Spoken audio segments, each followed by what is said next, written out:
Labadiena, gerbiami visaginiečiai.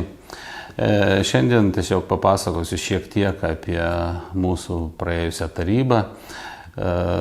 Taryboje tikrai buvo daug klausimų, buvo daug priimtų teisingų sprendimų. Aišku, pagrindinis sprendimas buvo nepriimtas dėl tarifo už surinkimą, išvežimą buitinių atliekų, tai yra šiukšlių.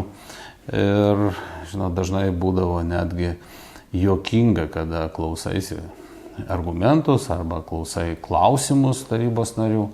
Tačiau būtų, kaip toj patarlėje sakoma, žymiai juokingiau, jeigu nebūtų taip liūdna. Kadangi nepriimtas sprendimas, jis netiek įtakoja pačių gyventojų gerbūvį, kiek įtakoja mūsų įmonės Visagino būstas ateitį ir aišku dabartį. Jau nuo metų pradžios niekaip taryba apie 9 ar 10 mėnesių niekaip nesugeba priimti sprendimo dėl naujų įkainių patvirtinimo.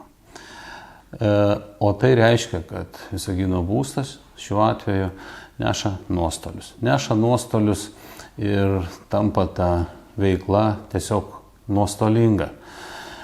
Ir, žinot, tikrai pilnai sutikčiau, jeigu kalba būtų apie kažkokius labai itin didelius pinigus.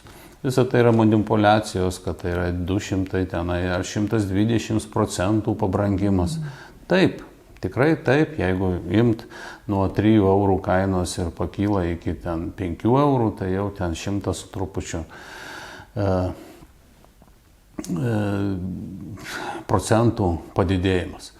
Tačiau jis yra ne todėl, kad siekiama kažkokių didelių pelnų, o todėl, kad pasikeitė nuo sausio 1 įstatymo nuostatos ir dabar 2 įkainių už tai, kad renkamos šiukšlės iš daugiabučių, kurie turi tas vadinamas šachtas, ir iš 5-aukščių, kurie neturi, skirtingų tarifų negali būti. Todėl visos šiukšlės turi būti renkamos tik tai iš bendrų surinkimo taškų, tai yra ten, kur lauke. Ir todėl turi būti nustatytas vienas įkainis visiems miesto gyventojams. Atitinkamai padalinus visas kainas, 5-aukščiams pabrangsta apie 3,5 euro į mėnesį vienam butui išvežimai, 9-aukščiams, kurie anksčiau mokėjo ir už patį surinkimą iš laiptinių, išvežant konteinerius, šiek tiek nupinga.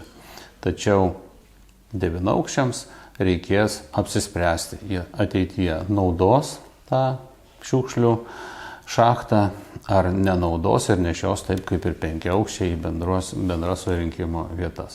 Jeigu apsispręstų, kad naudoja šachtą, teks patiems gyventojams priimti sprendimą ir pasamdyti ar tai Visagino būstą, ar tai kitą kompaniją, kuri nuvežtų, surinktų tas šiukšles ir nuvežtų iki bendro naudojimo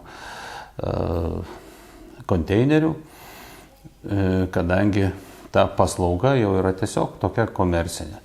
Arba jeigu apsispręs nenaudoti šachtų, tai tiesiog mokės tiek, kiek ir visi tie gyventojai, kurie šachtų tiesiog neturi.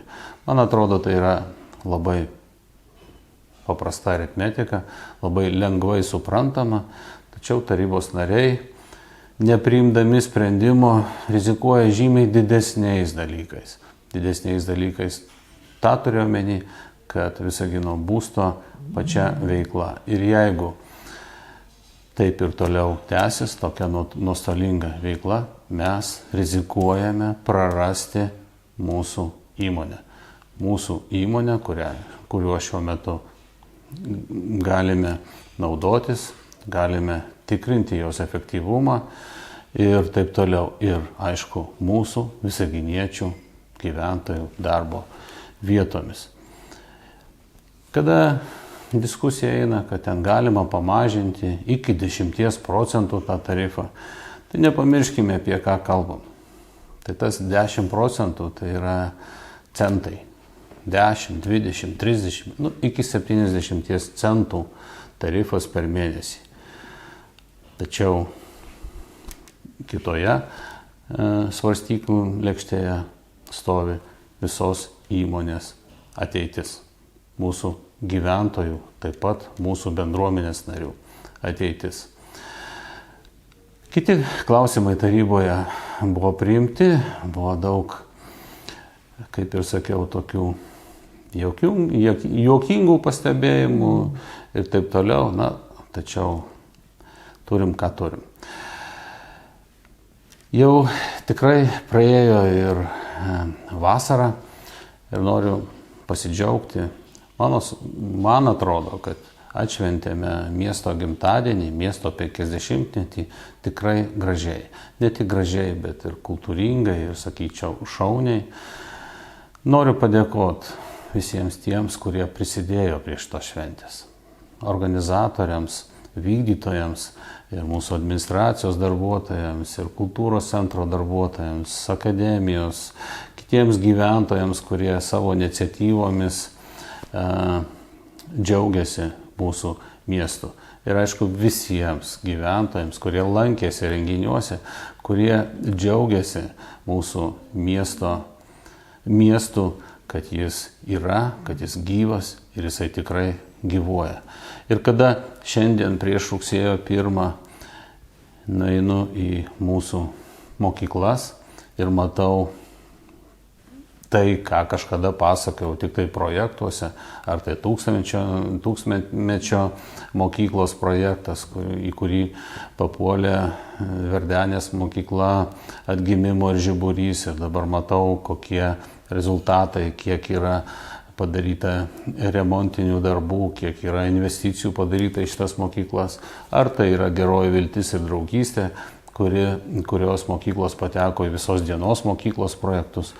Džiaugiuosi, kad pavyksta, džiaugiuosi, kad mokyklos atsinaujina ne tik erdvės, bet ir pačios aktų salės. Ir tai duoda rezultatus, turiu omeny tokius, kada kalbame apie miesto gyventojų skaičių. Džiugu tai, kad kiekvienais metais, gal ir ne po daug, bet po truputėlį miestas auga. Ir šiandien suskaičiavęs visus mūsų mokinius, kurie eina į mūsų mokyklas, matome, kad vaikų skaičius ne tik nesumažėjo, bet ir truputėlį paaugo. Tai rezultatas, kad einame teisingu keliu. Ir šiandien noriu palinkėti prieš rugsėjo 1 tėveliams ištvermės, nes tai irgi jūsų labai didelis darbas išleidžiant vaikus į mokyklas, mokyklų vadovams išminties ir, aišku, didelės kantrybės ir kompetencijos ir sėkmės mūsų mokytojams. Sėkmės visiems ir patikėkite, viskas bus gerai.